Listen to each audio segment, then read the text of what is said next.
ꯑꯍꯥꯟꯕꯃꯛꯇꯗ ꯈ꯭ꯋꯥꯏ ꯃꯌꯥꯝꯕꯨ ꯇꯔꯥꯝ ꯑꯣꯛꯆꯕ ꯂꯣꯏꯅ ꯏꯀꯣꯛꯅꯣꯅ ꯈꯨꯔꯨꯝꯖꯔꯤ꯫ ꯉꯁꯤꯁꯨ ꯃꯍꯧꯁꯥꯒꯨꯝꯅ ꯑꯅꯧꯕ ꯋꯥꯔꯤ ꯃꯆꯥ ꯑꯃꯈꯛ ꯄꯨꯗꯨꯅ ꯂꯥꯛꯆꯔꯤ꯫ ꯋꯥꯔꯤ ꯃꯆꯥ ꯑꯁꯤꯒꯤ ꯃꯃꯤꯡꯅ ꯂꯪꯂꯥ ꯑꯃꯒꯤ ꯃꯔꯤ꯫ ꯋꯥꯔꯤ ꯃꯆꯥ ꯑꯁꯤꯒꯤ ꯑꯏꯕꯅ ꯁꯔꯁꯅ ꯅꯣꯡꯊꯣꯝꯕꯅꯤ꯫ ꯍꯧꯖꯤꯛ ꯃꯌꯥꯝ ꯄꯨꯟꯅ ꯋꯥꯔꯤ ꯃꯆꯥꯁꯤ ꯇꯥꯃꯤꯟꯅꯔꯁꯤ꯫ ꯖꯨꯟ ꯊꯥꯒꯤ ꯊꯌꯥꯏ ꯆꯪꯂꯛꯄ ꯅꯣꯡꯃꯩ ꯅꯨꯃꯤꯠ ꯑꯃꯅꯤ꯫ ꯁꯨꯇꯤ ꯂꯣꯏꯕꯗꯒꯤ ꯑꯩ ꯊꯕꯛ ꯆꯠꯇꯦ꯫ ꯌꯨꯝꯒꯤ ꯊꯕꯛ ꯏꯪꯈꯥꯡ ꯈꯔ ꯂꯣꯏꯁꯤꯜꯂꯝꯂꯒ ꯑꯌꯨꯛꯀꯤ ꯆꯥꯛ ꯆꯥꯔꯒ ꯇꯤꯚꯤ ꯌꯦꯡꯅ ꯌꯦꯡꯅ ꯉꯥꯏꯍꯥꯛ ꯐꯃꯨꯡꯗ ꯍꯤꯞꯊꯔꯨꯕꯕꯨ ꯑꯣꯟꯊꯣꯛꯅ ꯅꯨꯡꯉꯥꯏꯅ ꯇꯨꯝꯊꯔꯨꯔꯦ꯫ ꯏꯆꯥꯅꯨꯄꯥ ꯑꯇꯣꯝꯕꯅ ꯍꯧꯗꯣꯔꯛꯏ, "ꯄꯥꯕꯨꯡ, ꯄꯥꯕꯨꯡ, ꯃꯤ ꯂꯥꯛꯑꯦ"꯫ ꯃꯉꯣꯏ ꯍꯥꯑꯣꯏ ꯈꯨꯝꯈꯤ꯫ ꯍꯧꯒꯠꯅꯤꯡꯈꯤꯗꯦ꯫ ꯁꯤꯂꯤꯡ ꯐꯦꯟꯒꯤ ꯅꯨꯡꯁꯤꯠꯅ ꯐꯤ ꯊꯨꯡꯗ꯭ꯔꯕ ꯍꯛꯆꯥꯡꯒꯤ ꯇꯨꯈꯣꯡ ꯈꯨꯗꯤꯡ ꯉꯥꯊꯨ ꯊꯤꯟꯗꯨꯗꯨꯅ ꯇꯞꯅ ꯇꯞꯅ ꯌꯩꯔꯛꯄꯗ ꯃꯕꯨꯛ ꯊꯜꯂꯕ ꯀꯛꯐꯩ ꯑꯃꯨꯟꯕꯒꯨꯝ ꯑꯃꯨꯛꯁꯨ ꯇꯨꯝꯊꯔꯨꯔ ꯃꯥꯜꯂꯦ ꯑꯩ꯫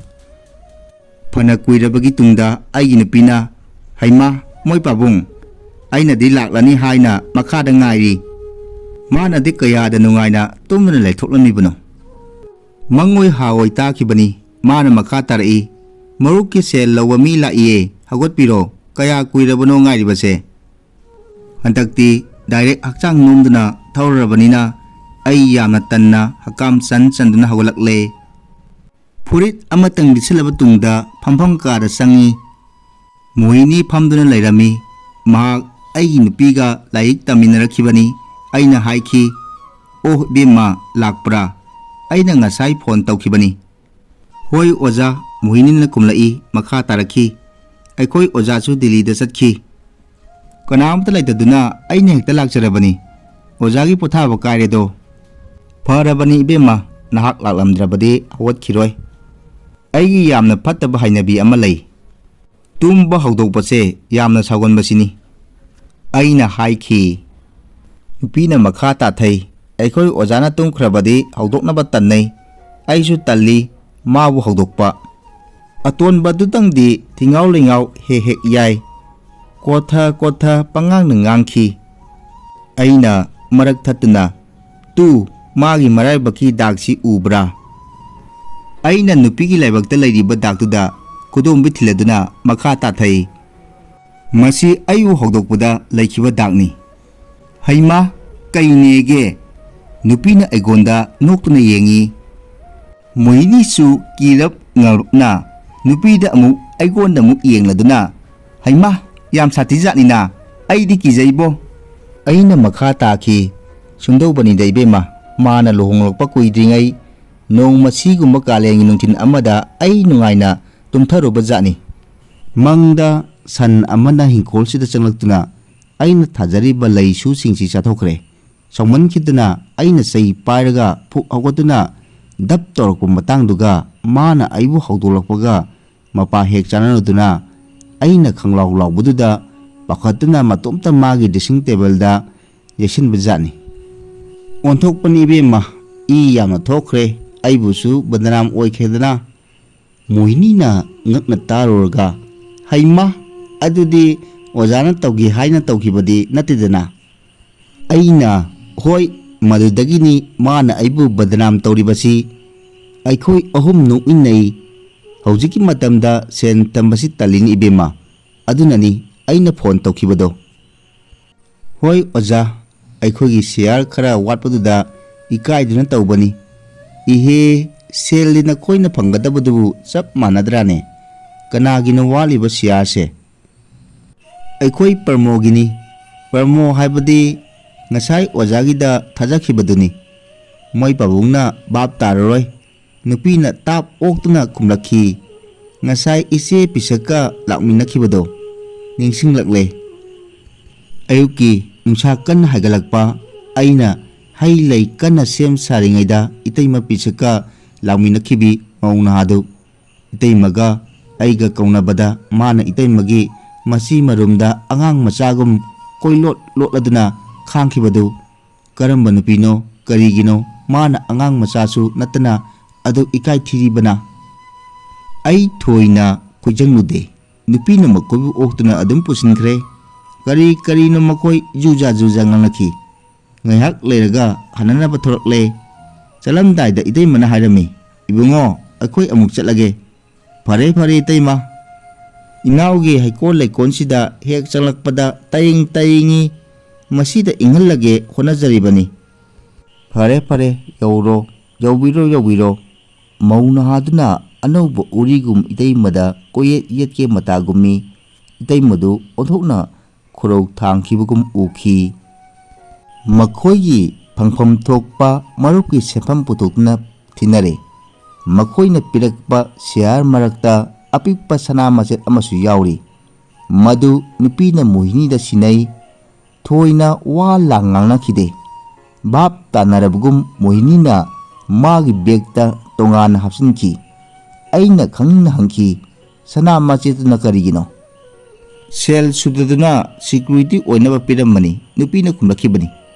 Khangdeda tolop kupi lakpi sida marup lingkhatluba haibabu mi punamak dasa tanarabani. Aina nganglingida Mohinidi sen thinaba loikre hairai. Adudi oja ai amuk yaujarage. Aina Pare ai maruptudi Delhi kaidongai halakadoriba. Angangi ming channanaba sen tananaba chakhibani. Mafam khangri mana ojagi mamangda marupse aikhoi rongida sothai yamna ikaijai haina kanna hairami. Haibaga taubaga adumaksu mataure. Aina kanna haikhibadi niyam naiba kangbu mayangi siya tarakpada nakhoi rongi group ki dangai nabani. Marup haibasidi aigi phangba matamda niyam hek nakhidabada matungda makhoi singduna neglect charakadoribani. Adudagidi mathang kaiba haibadu adum horokadoriba. Adunani saurunu ibima. Saujabagi itik lejade oja khogi tunginba ngamjadabagi ikaijabaduni. Hoida mayamgi thaupuba haibasidi kharasu waba tabanine. Yamna nungaijare jaujakhage amu. Pare yauro nupina mabu thindokhi. Ai ngayak pothaba oina lairik amatang page haina thirui. Kuina paba ngamludraba Mahasebata Debigi Mandar of Lisingba Supna Marphumari Paktuna yenglui. Lairik parage hairabra nupina chanaktuna hanglakhi. Inakta phamthare kari amuk tawrage kari khanakhisi haibage.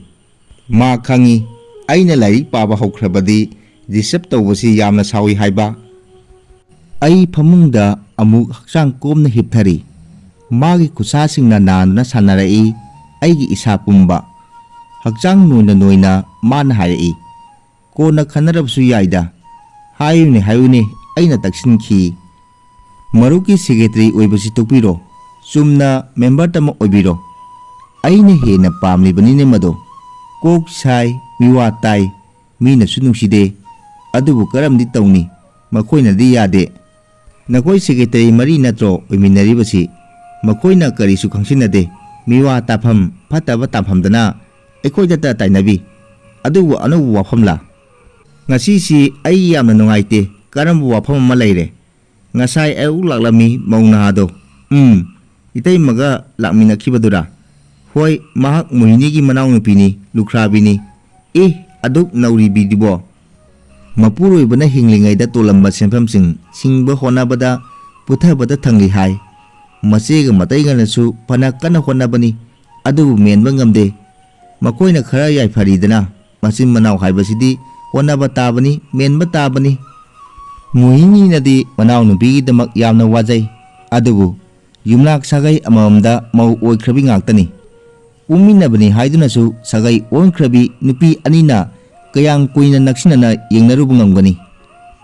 Migi achauba sendoi lupa lak amagi sendoi pubada mapuroibagi apipa toloki thagi pensingi senphamna konaba nate. Silepta asum hakat pirai hai. Mana kanna nganganbadagi masena mataida haiduna marupsi yaujaba ormale.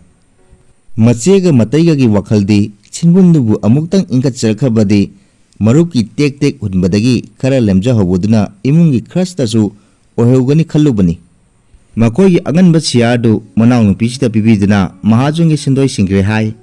Matam khara chang naina marup hulami. Macha nabada layenglubadagi amuk pusilore. Marup hunba konadre.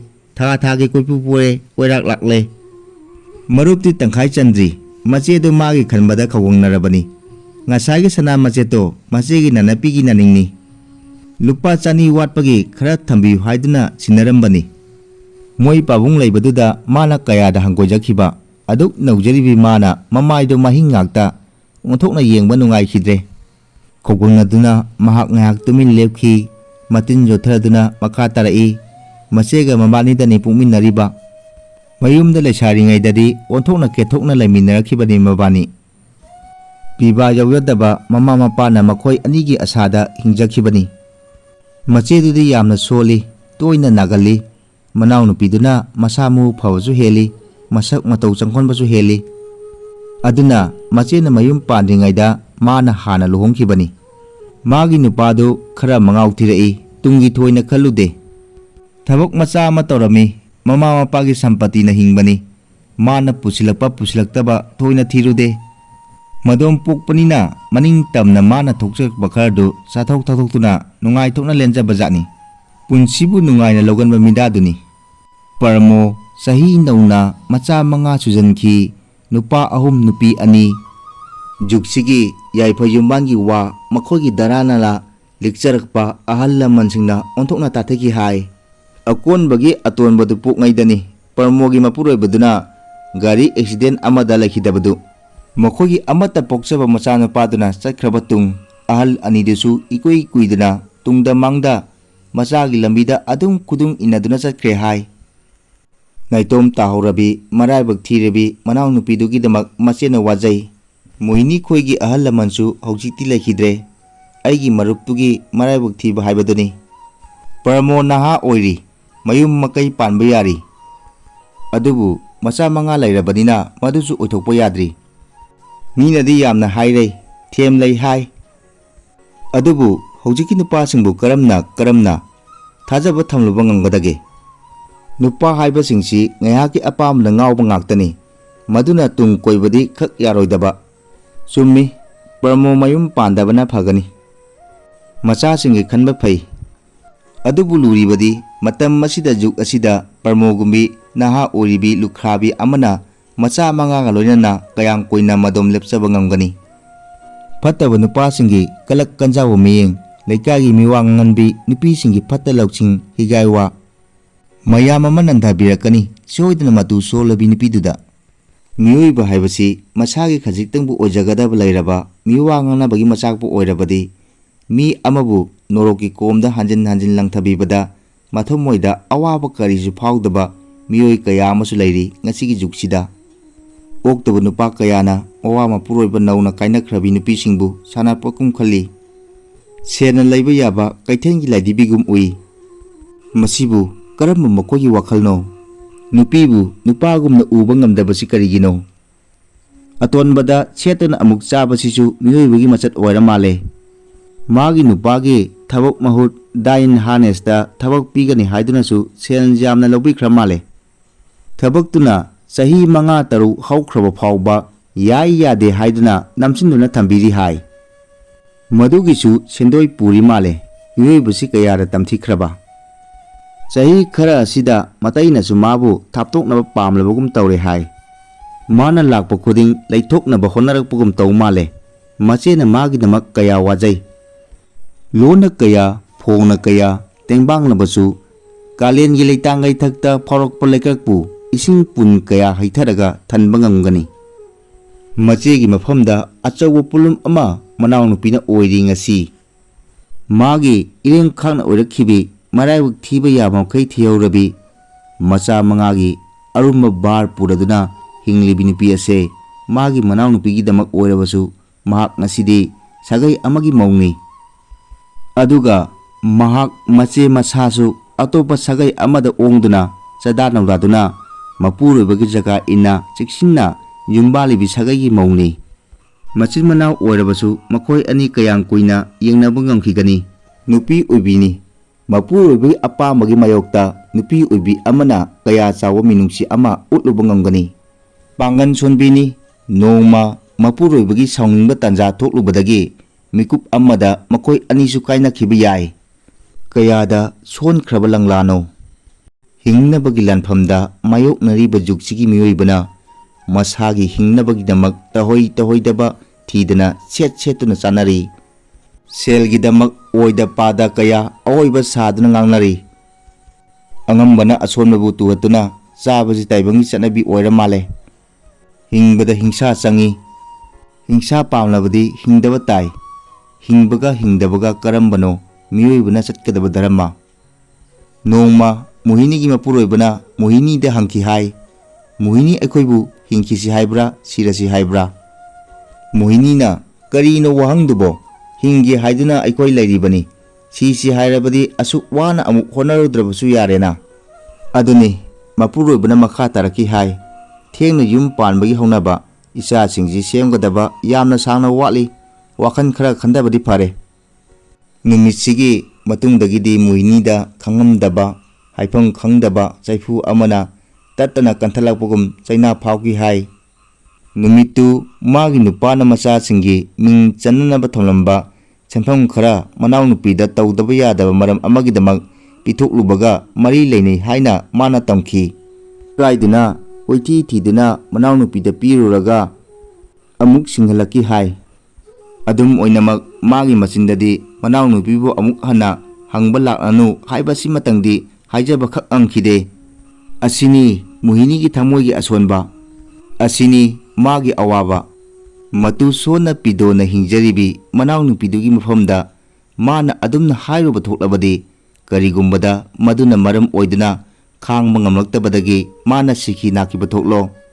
Magini haiba kana ama malemsida amuk uba phangkhigani. Amaromda mana thamlamiba pikliba macha mangadogi punsina kari oihobo tabage. Mahak ngayak tumin laiki. Magi mathamoida kangomdaba thodok kaya kaya lepa leitna ningsing halakli male. Cheche urawi sanasi tali ai chenba ngamloi. Adu oiraga yumsabi sanasi ai chongbo wai. Adu oiraga kathali sanasi adu su ngamloye nanao.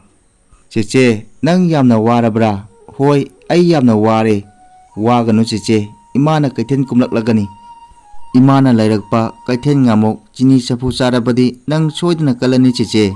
Nang na nama phaduna kallaga sanasiko cheche uraubi yumsabi kathali. Asumna tatana thengkhibani mana tatana thengkhibani machebu kawba ngamde khak thamoisina. Wari singjili na lina mahak mamittagi mapi taithokli. Aisu hogotuna magi matau yenglaga mittagi pi tagiba khangogde. Matang asida aigi wari si lusinjari khwai punamuk puthagatchari.